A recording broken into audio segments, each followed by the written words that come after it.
All right, Bushebi Jr. there, and he's in studio to help me talk about the current state of affairs in the country. Welcome in studio, Mr. Bushebi. Asante sana. Yes, Bushebi Jr. has been following the latest developments in State House. And Bushebi Jr., based on the story that has just aired, what is the latest? The latest is that Soipan Tuya has moved to defense docket. And Aden Duale moves to environment. The rest remain constant to where they were either recycled or the new faces that have showed up. And there's also a fact that ODM is still scrambling for the seats, the remaining 11 positions. And so we are waiting to see how that will come out and who the president will name in the next batch of the cabinet secretaries that is going to name. We hope it's going to happen this week. Yes. Well, you've mentioned about ODM scrambling for the remaining 11 positions. We've seen doublespeak from the opposition or the ODM party, as they say. Edwin Sifuna, who is the party secretary general, on Tuesday came out and said that the party does not want any position in cabinet, which is a contradiction to some of the party members who are insisting that ODM should be given some slots from the party. What do we read from this? The truth of the matter is that Raila Odinga has a list. ODM prepared a list. They have been given at least 7 slots from the cabinet secretary positions. And what is going on is the scramble for those positions. Who should take how many seats in Azimio, and Kalonzo Musyoka, there's Wajakoya, there's Martha Karua, there's then the ODM. As usual, ODM will go for the bigger chunk. And so again, there's the divide, push and pull on who should be nominated because there's a list that has already been. This is a fact that ODM was going to bed with the government of Kenya Kwanza. And this was supposed to form a broad-based government in the country in a bid to try and cool down the political temperatures in the country. And so the other talk that you keep hearing from Orengo, I've even heard Orengo talk about the same, said that they will not allow anybody to go to bed with the Kenya Kwanza government. Yes. But you see dissenting opinions from other ODM leaders. That is a gimmick, a political gimmick to manage the political emotions among the ODM followers, because it is not easy right now for you to support President William Ruto. Right now in the country, so many Kenyans, or let me just say the vocal ones, or many Kenyans, do not agree with the way Kenya Kwanza is running affairs of the country. And so any person who is seen as though they're trying to join hands with President William Ruto, and especially coming from the opposition side, should do it carefully. So what ODM is trying to do is just being careful. But in the long run, ODM will be in government. Take it to the bank, they will be in government. So these scripts that are being put out there, even the statements that I've seen a statement that came out from Raila Odinga's office saying that they support the Gen Zs and stuff. They're trying to manage the Gen Zs and the political temperatures. But at the end of the day, when the right time comes, of which maybe it might be just a few days, ODM will be in government. Well, now let's shift to demos, which has been a weekly thing in the country for the past 6 weeks now. Nairobi Regional Commander Adamson Bungei walked around CBD on Tuesday interacting with peaceful protesters, saying guns will not be allowed. Your opinion, should that be the trend? And what message does this send to the public? Of course, we have to congratulate Bungei for doing that. That should be the relationship between the police and the peaceful protesters. But of course, it would be something different if you saw, it was a fight or goons were taking over the streets, or, push and pull between goons and peaceful protesters. It will be something else. Of course, the police will have to maintain law and order. But that is something commendable, seeing it coming from the regional commander, Bungei himself. interacting with the protesters, you know, who are chanting "We are peaceful" and stuff like that. But this is the gist of this whole matter, and I'm just throwing this in as my own opinion. There was a decoy by the Gen Zs when they said they are going to occupy JKIA, forcing the whole security system to be deployed at the JKIA, only to occupy CBD. And so I think it would have been of much ignorance if the police would just start fighting with the protesters for no reason, because they would simply overpower them, because the whole security machinery had been deployed to JKIA, and so CBD was left open with just a chunk of policemen here and there. And so I think to control that, we just have to, you know, if you can't beat them, join them. Yeah. Initially, we've seen cases, I'm not saying all, but we've seen cases of where police would just throw a tear gas at peaceful protesters, somebody armed with a flag, some bottled water, you know, chanting "I'm peaceful," and then boom, there's a tear gas on their face. But this time round, we haven't seen quite much of that. It's been quite, you know, not much of that, although there've been sports of goons with rungus and you know, machetes and stuff like that. And that's one area that I even talked about the other time that was observable and has physical evidence and video evidence about the whole stuff. It's crazy when you see the police just, you know, doing nothing about the goons. They are walking with armed, they are totally armed to the teeth, and they have the machetes, and they're openly saying, we are here to beat up those peaceful protesters, so-called the Gen Zs. And I asked this question. I remember when I was here, I asked the same question. Yeah. What would happen if the Gen Zs decided they are going to protect themselves against the goons because the police are supporting the goons? And it happened on Tuesday. Yeah. When the Gen Zs decided to beat up two goons and burnt up their motorbikes. What do you do in such a situation? What if it turns out to be on a larger scale, where now it's a war between those who are coming with machetes versus the Gen Zs who say we are here for peaceful protests? Yeah. It won't be peaceful anymore. These are dangerous things that I think the government should look into. Find out who is, you know, paying these goons. We've seen quite a lot, even on the streets. They'll be running around on motorbikes. They are given money. There are video evidence of evidences of you know, these guys receiving money and you know, riding around town. It's not just in Nairobi. That has also been seen in almost all parts, even Eldoret. We saw goons just walking with machetes, armed. Can you imagine if Gen Zs took machetes and decided to walk on the streets of any town? Those are the Gen Zs. What would the government do? They just shoot all of them. They just shoot all of them. They'll call them terrorists, anarchists, and all those things. But can you imagine we have goons carrying machetes on the streets and the police are not doing anything? Nobody's even condemning that. What if the war turns into be goons versus the Gen Zs? Then what's going to happen in this country? I think those are some of the things that the government should look into, and some of the things that I observed during the Tuesday's Maandamano. Well, when you talk about criminals and goons, let's talk about Sirisia Member of Parliament, Honorable Waluke, John Waluke, who said that the Gen Zs are criminals, and said that it is the right time for leaders, saying that even them, they were Gen Zs. It is time to say enough is enough. Is it maybe time for leaders to, exchange with the section of the population at the moment? I'll say this, and I'll say this honestly. As a matter of fact, and not just a reality, but a fact, that in life and in politics and in leadership, ignorance is not a virtue. It is shameful.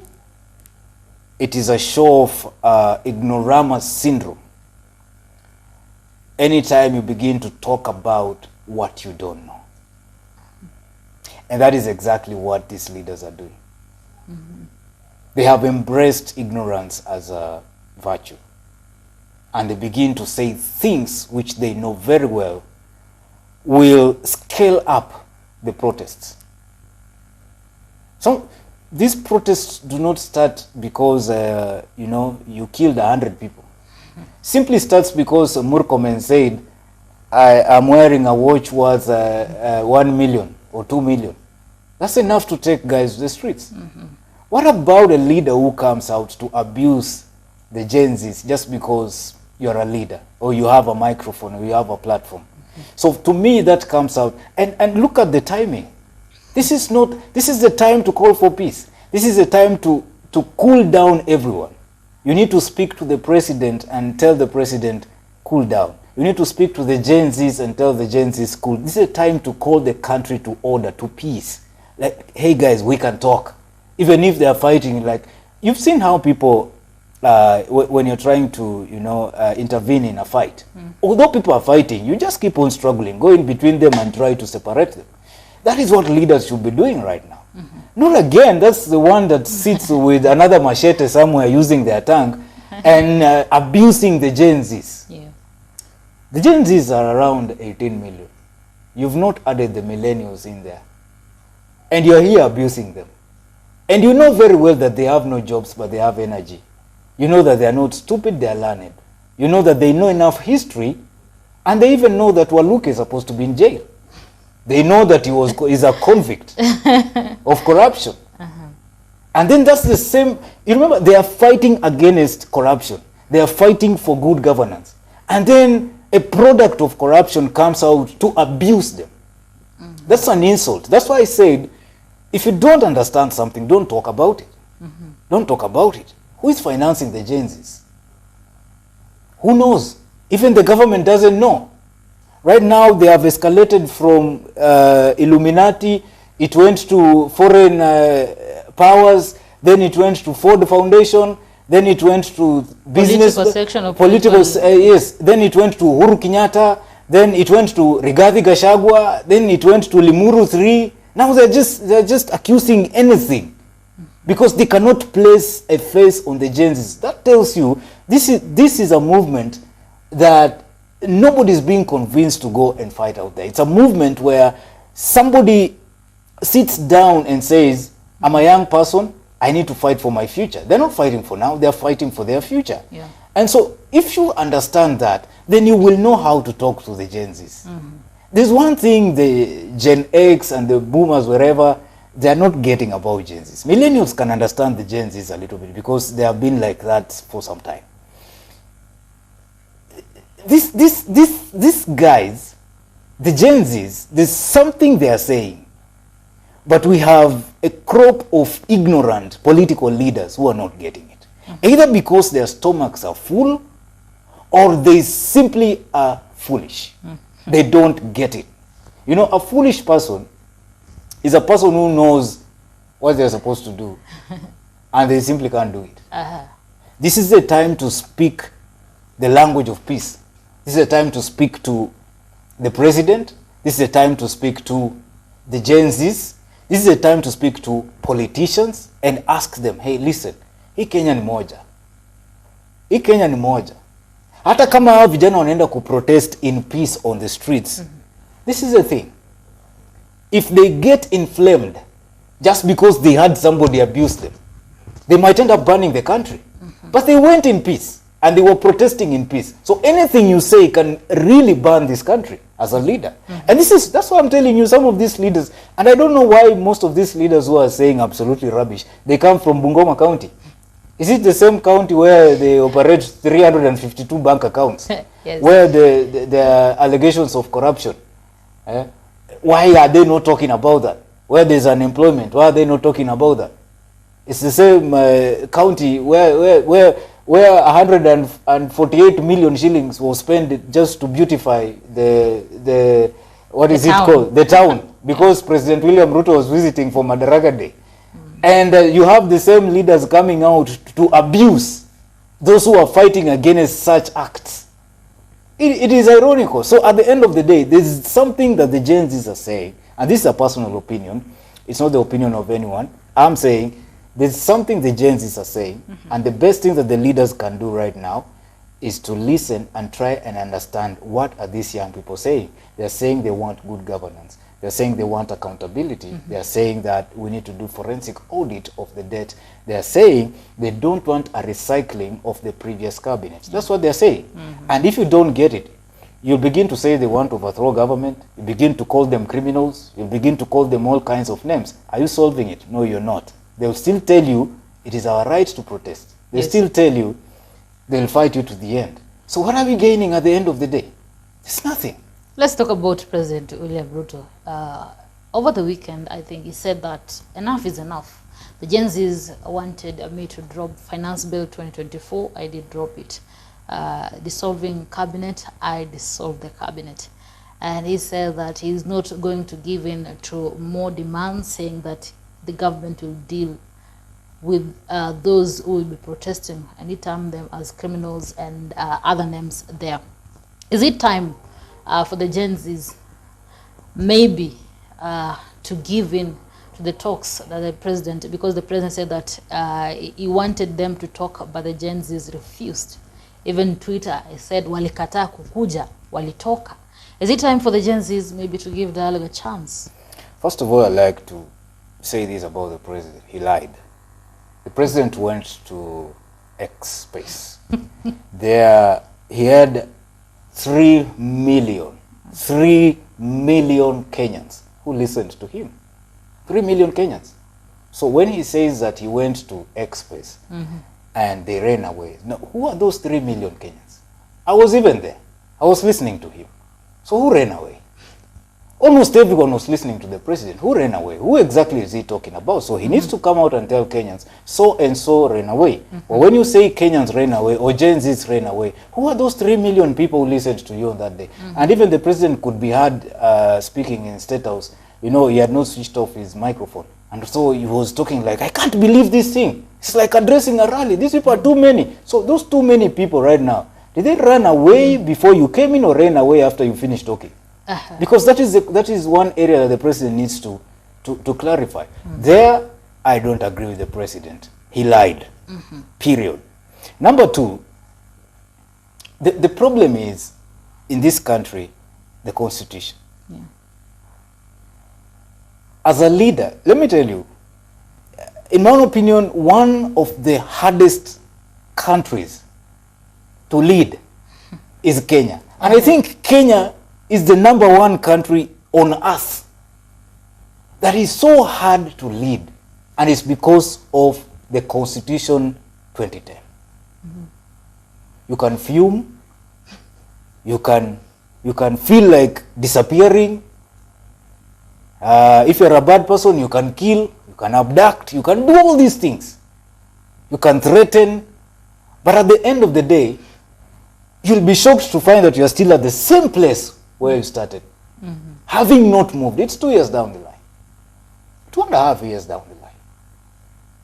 Show me one project that Kenya Kwanza has done. Show me one. The first cabinet has been fired, and after firing, it has been recycled. Yeah. And already, no one is happy about the recycling thing. Now came the switch. So he planned to be the defense CS. And everybody's like shocked. What is going on? Why the last minute change? What is happening with Kenya Kwanza? Is everything okay? Is everything okay with the government? And Kenyans are not happy. Most Kenyans are not happy. There was a survey that was done, and most Kenyans, in fact, almost 70% of Kenyans support the protests by the Gen Zs, and they are not happy with the way things are. Show me one thing that Kenya Kwanza government has done. What we should be discussing is not even the protests and the dialogues, or who should. It's not a question of who wins or who loses. At the end of the day, there's nobody who will win, there's nobody who will lose. It is this country that we want to build. That's the point. Yes. And so, right now, the president should be asking these pertinent questions. Where did we go wrong? What are we doing wrong? Why are we not moving? 2 years, 2.5 years down the line, we haven't moved at all. We thought it was Uhuru Kenyatta. Then we thought maybe it's foreign powers. Then we thought maybe it's Gen Zs. Then maybe we thought high taxation will solve this issue. It hasn't. You know? Then we thought maybe SHIF will solve this thing. It hasn't. We thought maybe housing is going to solve this thing. It hasn't. So the big question is, where did we go wrong with bottom-up agenda? Why are people agitated? But this whole trajectory of so-and-so is behind it, who wins, who loses, or praising Gen Zs or praising the president, it's not going to help anything. It's time for us to sit down and ask ourselves the right questions. Where did we go wrong as a country? All right. And remember, the president hawezi shinda peke yake. I've always said this. Huyu rais anakuhitaji wewe na ananihitaji mimi. Huyu rais anahitaji hao Gen Z, anahitaji every generation. Huyu rais anahitaji hiyo cabinet. Huyu rais anahitaji huyo Raila Odinga na group yake. Huyu rais anahitaji Kenya mzima kusimama nyuma yake. If Kenya does not stand behind President William Ruto, and President William Ruto to look back and see Kenya is behind me, na ashike Kenya mkono na atembee na Kenya, we are all going to lose. That's the point. All right. Thank you so much, Mr. Bushebi Jr. It is time to continue with our bulletin. Appreciation for making You're time welcome. to be here. Well, Am I allowed to leave now? yes, you are allowed, but just a moment. I'll allow you to leave.